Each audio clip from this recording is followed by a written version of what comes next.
Bonjour. Le président sortant des Hauts-de-France semble très confiant, car il est sur le point de remporter son pari. Avant même le premier tour des régionales, il avait scellé son avenir présidentiel à cette réélection. Et à 4 jours du second tour, Xavier Bertrand assume totalement de penser plus loin. C'est dans 291 jours que commencera le redressement du pays. C'est dans 291 jours qu'on va mettre fin au désordre que nous connaissons. C'est dans 291 jours qu'on va pouvoir rétablir l'autorité et c'est dans 291 jours qu'on va pouvoir bâtir un nouveau projet de société pour la France et pour les Français. Son équipe dans les Hauts-de-France ne voit aucune incohérence dans cette double candidature.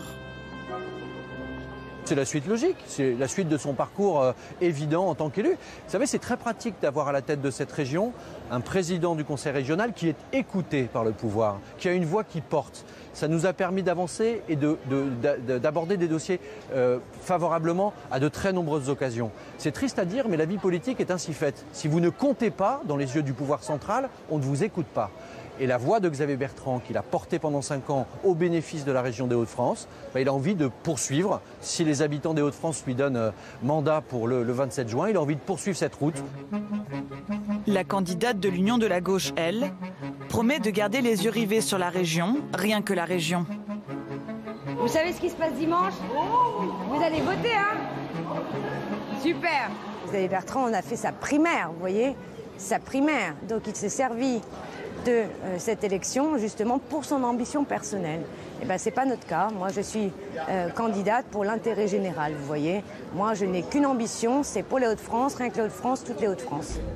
La liste du Rassemblement national a pu développer ses attaques ce soir dans un débat télévisé.